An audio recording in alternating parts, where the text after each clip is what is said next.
এছাড়াও আল্লাহ রাব্বুল আলামিন ইব্রাহিম আলাইহিস সালামের জীবনে বিভিন্ন সময়ে বিভিন্নভাবে অসংখ্য জটিল এবং কঠিন পরীক্ষা দান করেছেন। আর আল্লাহ নবী ইব্রাহিম প্রত্যেকটা পরীক্ষা অত্যন্ত সফলভাবে সম্পাদন করেছেন। পড়ি সুবহানাল্লাহ। সেই কথাই আল্লাহ রাব্বুল আলামিন কোরআনের মধ্যে সূরা বাকারার মধ্যে বলে দিলেন, ওয়া ইযিবতালা ইব্রাহিম রাব্বুহু বিকালিমাতিন ফাআতাম্মাহুন ক্বালা ইন্নী জাঈলুকা লিন-নাসি ইমামা قال ومن ذريتي قال لا ينال عهد الظالمين. Allah has taken many tests from Ibrahim and he has successfully overcome in all the tests. As a result, Allah said, Ibrahim, I am gonna make you the leader. Allah Rabbul Alamin তার খলিল, তার বন্ধু ইব্রাহিম আলাইহিস সালামের জীবনে বিভিন্ন সময়ে বিভিন্নভাবে অসংখ্য জটিল এবং কঠিন পরীক্ষা করেছিলেন। সুবহানাল্লাহ। যেমন এক নাম্বার অগ্নি পরীক্ষা। নিজের সম্প্রদায়ের মূর্তি পূজার বিরোধিতা করে মূর্তি ভেঙে ফেলার কারণে বিশিষ্ট সন্ত্রাস নমরুদ ইব্রাহিম আলাইহিস সালামকে জীবন্ত অবস্থায় প্রজ্বলিত আগুনের মধ্যে নিক্ষেপ করেছিলেন। পড়ি আল্লাহু আকবার। The Prophet Ibrahim alayhis salam was thrown alive into the fire by Namrud. নিজের সম্প্রদায়ের মূর্তি পূজার বিরোধিতা করার কারণে, মূর্তি ভেঙে ফেলার কারণে বিশিষ্ট সন্ত্রাস নমরুদ ইব্রাহিম আলাইহিস সালামকে প্রজ্বলিত আগুনের মধ্যে জীবন্ত অবস্থায় আগুনের মধ্যে নিক্ষেপ করেছিলেন। সেই প্রজ্বলিত আগুনের মধ্যে ইব্রাহিম আলাইহিস সালাম একদিন নয়, 2 দিন নয়, প্রায় 40 দিনের মতো অবস্থান করেছেন। আল্লাহু আকবার। আওয়াজ করে বলেন, সেই আগুনটাকে শীতল, ঠান্ডা এবং আরামদায়ক করে দিয়েছিলেন কে? ইব্রাহিম আলাইহিস সালামের জীবন একটা কঠিন পরীক্ষা। 2 নাম্বার পরীক্ষা, আল্লাহর হুকুমে স্ত্রী হাজরা আলাইহিস সালাম এবং শিশুপুত্র ইসমাইল আলাইহিস সালামকে মক্কার জনমানবহীন মরুভূমিতে রেখে আসা। আল্লাহর হুকুমে ইব্রাহিম আলাইহিস সালাম নিজের স্ত্রী হাজরা আলাইহিস সালামকে এবং শিশুপুত্র ইসমাইল আলাইহিস সালামকে মক্কার জনমানবহীন মরুভূমিতে রেখে আসলেন। পড়ি আল্লাহু আকবার। 3 নাম্বার হলো বৃদ্ধ বয়সে পাওয়া কলিজার টুকরা সন্তান ইসমাইল আলাইহিস সালামকে আল্লাহর নির্দেশে জবাই করার কঠিন পরীক্ষা। আল্লাহু আকবার। To sacrifice his own son is the most difficult trial for a father. আল্লাহর হুকুমে নিজের একমাত্র কলিজার টুকরা সন্তান ইসমাইল আলাইহিস সালামকে জবাই করার ঘটনা, বাবা হিসেবে এটা সহজ না কঠিন? অত্যন্ত কঠিন কাজ। এই পরীক্ষা ইব্রাহিম আলাইহিস সালামের জীবনে নেমে এসেছিল। পড়ি আল্লাহু আকবার। 4 নাম্বার পরীক্ষা, মূর্তি পূজারী বাবা এবং নিজের সম্প্রদায়ের লোকদের দ্বারা বিতাড়িত হয়ে সত্যের উপর অটল থেকে ইব্রাহিম আলাইহিস সালাম নিজের জন্মভূমি বাবেল শহর ত্যাগ করেছিলেন। পড়ি আল্লাহু আকবার। এছাড়াও আল্লাহ রাব্বুল আলামিন ইব্রাহিম আলাইহিস সালামের জীবনে বিভিন্ন সময়ে বিভিন্নভাবে অসংখ্য জটিল এবং কঠিন পরীক্ষা দান করেছেন। আর আল্লাহ নবী ইব্রাহিম প্রত্যেকটা পরীক্ষা অত্যন্ত সফলভাবে সম্পাদন করেছেন। পড়ি সুবহানাল্লাহ। সেই কথাই আল্লাহ রাব্বুল আলামিন কোরআনের মধ্যে সূরা বাকারার মধ্যে বলে দিলেন, ওয়া ইযিবতালা ইব্রাহিম রাব্বুহু বিকালিমাতিন ফাআতাম্মাহুন ক্বালা ইন্নী জাঈলুকা লিন-নাসি ইমামা قال ومن ذريتي قال لا ينال عهد الظالمين. আল্লাহ রাব্বুল আলামিন কোরআনের মধ্যে বলেন, وَإِذِ ابْتَلَى إِبْرَاهِيمَ رَبُّهُ بِكَلِمَاتٍ فَأَتَمَّهُنَّ. স্মরণ করো যখন ইব্রাহিম আলাইহিস সালামকে তার রব, তার প্রভু কয়েকটি বিষয়ের মাধ্যমে পরীক্ষা করলেন। আর ইব্রাহিম আলাইহিস সালাম প্রত্যেকটা পরীক্ষা অত্যন্ত সুন্দরভাবে সম্পাদন করলেন। পড়ি সুবহানাল্লাহ। তখন তার রব তার প্রতি খুশি হয়ে বললেন, ইন্নী জাঈলুকা লিন-নাসি ইমামা, ইন্নী জাইলুকা লিন-নাসি ইমামা, ইব্রাহিম নিশ্চয় আমি তোমাকে গোটা মানব জাতির জন্য নেতা বানায় দিলাম। আল্লাহু আকবার। Allah has taken many tests from Ibrahim and he has successfully overcome in all the tests. As a result, Allah said, Ibrahim, I am gonna make you the leader. Inni ja'iluka lin-nasi imama, O Ibrahim, আমি তোমাকে গোটা মানব জাতির জন্য ইমাম বানায় দিলাম, তোমাকে গোটা মানব জাতির নেতা বানায় দিলাম। ইব্রাহিম আলাইহিস সালামের গোটা জীবনটাই ছিল পরীক্ষার। ৮৬ বছর পর্যন্ত তিনি নিঃসন্তান ছিলেন। কত বছর পর্যন্ত? ৮৬ বছর পর্যন্ত নিঃসন্তান ছিলেন। ৮৬ বছর পর্যন্ত তার কোনো সন্তান ছিল না।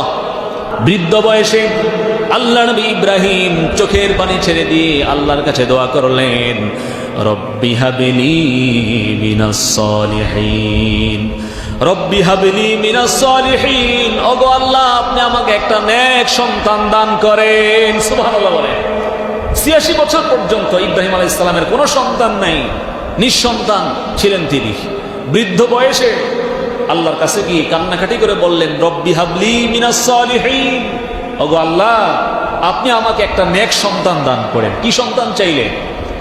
নেক সন্তান চাইলেন। ছেলে দেন, মেয়ে দেন, এটা বলেন নাই। আল্লাহ ছেলে দেন, ও আল্লাহ আমাকে একটা মেয়ে দেন, এটা বলেন নাই।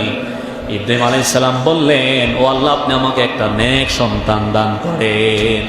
ছেলে হোক, মেয়ে হোক, যেটাই হোক, যেটা নেক হয়, ঠিক কিনা বলে, নেককার সন্তান হয়। কারণ নেক সন্তান, কেননা নেক সন্তান বাবা মার জন্য সুখের কারণ হয়, আর বদ সন্তান বাবা মার জন্য আযাবের কারণ হয়, ঠিক কিনা বলে। এজন্য যাদের সন্তান হয় না, সন্তান দরকার, আল্লাহর কাছে কি চাইবেন? আল্লাহ একটা নেক সন্তান দেন। কি চাইবেন? ছেলে হোক, মেয়ে হোক, যেটাই হোক, সন্তানটা যেন নেককার হয়, বদকার যেন না হয়। কারণ নেককার সন্তান বাবা মার জন্য শান্তির কারণ হবে, আর বদকার সন্তান বাবা মার জন্য আযাবের কারণ হবে, অশান্তির কারণ হবে। ইব্রাহিম আলাইহিস সালাম বলেন, ওগো আল্লাহ, রব্বি হাবলি মিনাস সলিহিন, রব্বি হাবলি মিনাস সলিহিন, ওগো আল্লাহ, আপনি আমাকে একটা নেক সন্তান দান করেন। ইব্রাহিম আলাইহিস সালামের দোয়ার বদৌলতে, ইব্রাহিম আলাইহিস সালামের দোয়ার বদৌলতে আল্লাহ রাব্বুল আলামিন ৮৬ বছর বয়সে ইব্রাহিম আলাইহিস সালামকে একটা সন্তান দান করলেন। পড়ি সুবহানাল্লাহ। আল্লাহ রাব্বুল আলামিন বললেন, ফাবাশশারনাহু বিগুলামিন Halim, I gave Ibrahim the good news of a forbearing son. আল্লাহ বলেন, ফাবাশশারনাহু বিগুলামিন হালিম, অতঃপর আমি আমার নবী ইব্রাহিমকে একটা ধৈর্যশীল, সহনশীল পুত্র সন্তানের সুসংবাদ দিলাম। পড়ি সুবহানাল্লাহ। বৃদ্ধ বয়সে ইব্রাহিম আলাইহিস সালাম সন্তান লাভ করে খুশিতে আনন্দে আত্মহারা হয়ে গেলেন। বৃদ্ধ বয়সে ইব্রাহিম আলাইহিস সালাম সন্তান লাভ করে আনন্দে খুশিতে আত্মহারা হয়ে গেলেন। আল্লাহর দরবারে সেজদায় পড়ে গেলেন, আল্লাহর প্রশংসা করলেন, আল্লাহর শুকরিয়া আদায় করলেন। পড়ি সুবহানাল্লাহ। বৃদ্ধ বয়সে সন্তান পেয়ে সন্তানের প্রতি মায়ায়, ভালোবাসায় ইব্রাহিম আলাইহিস সালামের হৃদয়টা সিক্ত হয়ে গেল। এখন ইব্রাহিমের অন্তরে উঠতে বসতে, শয়নে স্বপনে শুধু ইসমাইল আর ইসমাইল। পড়ি সুবহানাল্লাহ। যেই মুহূর্তে সন্তানকে আদর সোহাগ দিয়ে, মায়া মমতা দিয়ে বড় করে তুলবেন, ঠিক ওই মুহূর্তেই আল্লাহ রাব্বুল আলামিন ইব্রাহিম আলাইহিস সালামের জীবনে আবার কঠিন পরীক্ষা দান করলেন। আল্লাহু আকবার। সন্তান দিলেন বৃদ্ধ বয়সে। যেই মুহূর্তে সন্তানটিকে পেয়ে আদর সোহাগ দিয়ে, মায়া মমতা দিয়ে বড় করে তুলবেন, ঠিক ওই মুহূর্তেই আল্লাহ রাব্বুল আলামিন ইব্রাহিম আলাইহিস সালামের জীবনে আবার একটা কঠিন পরীক্ষা দিলেন। আল্লাহ রাব্বুল আলামিন বললেন, ইব্রাহিম যাও, তুমি তোমার স্ত্রী হাজেরা এবং সন্তান ইসমাইলকে মক্কার জনমানবহীন মরুভূমিতে রেখে আসো। কোথায় রেখে আসো? কথা বলেন, কোথায় রেখে আসো? ইব্রাহিম যাও, তুমি তোমার স্ত্রী হাজেরা এবং শিশুপুত্র সন্তান ইসমাইলকে মক্কার জনমানবহীন মরুভূমিতে রেখে আসো। আল্লাহর নির্দেশ পাওয়া মাত্র আল্লাহ পাগল ইব্রাহিম কোনো প্রশ্ন না করে স্ত্রী সন্তানের প্রতি ভালোবাসা মায়া ত্যাগ করে এই মুহূর্তেই স্ত্রী সন্তানকে মক্কার জনমানবহীন ধুধু মরুভূমিতে রেখে আসলেন। পড়ি সুবহানাল্লাহ। আল্লাহ পাগল ইব্রাহিম কোনো প্রশ্ন করেননি, আল্লাহ কেন আপনি আমাকে আবার এই পরীক্ষা করলেন? কেন? কোনো প্রশ্ন না করেই স্ত্রী সন্তানের প্রতি ভালোবাসা বিসর্জন দিয়ে আল্লাহর নির্দেশ পাওয়া মাত্রই সাথে সাথে তাদেরকে মক্কার জনমানবহীন ধুধু মরুভূমি প্রান্তরে রেখে আসলেন। ইব্রাহিম আলাইহিস সালাম যখন স্ত্রী হাজরা আলাইহিস সালামকে এবং সন্তান ইসমাইলকে মক্কার মরুভূমিতে রেখে যখন তিনি চলে আসবেন, পিছন থেকে হাজরা ডাক দিয়ে বললেন, ও আমার প্রাণের স্বামী, ওগো আমার প্রাণের স্বামী, কেন আপনি আমাদেরকে এই মরুভূমিতে রেখে যাচ্ছেন? কেন আপনি আমাদেরকে এই জনমানবহীন ধুধু মরুভূমি প্রান্তরে রেখে যাচ্ছেন? আপনার কি একটু মায়া লাগে না? কেন আপনি আমাদেরকে রেখে যাচ্ছেন? ইব্রাহিম আলাইহিস সালাম কোনো কথা বললেন না। তিনি কোনো কথা না বলে সামনের দিকে চলে যেতে লাগলেন। পিছন থেকে আবার স্ত্রী হাজরা ডাক দিয়ে বললেন, ও গো আমার স্বামী, ও গো আমার স্বামী, একটু তাকান, কেন আপনি আমাদেরকে এখানে রেখে যাচ্ছেন?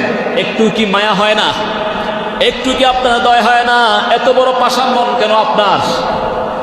ইব্রাহিম আলাইহিস সালাম এবারও তিনি কথা বললেন না, তিনি চলতে লাগলেন। তৃতীয়বার হাজরা আলাইহিস সালাম স্বামীকে ডাক দিয়ে বললেন, ওগো স্বামী, আপনি আমাকে এতটুকু বলেন, আপনি যে আমাদেরকে এখানে রেখে যাচ্ছেন, এই সিদ্ধান্ত কি শুধু আপনার নাকি আল্লাহর? আপনি আমাকে এতটুকু বলেন, এই যে আপনি আমাকে এখানে রেখে যাচ্ছেন, সন্তানটিকে এখানে রেখে যাচ্ছেন, সিদ্ধান্তটা কার, আপনার নাকি আল্লাহর?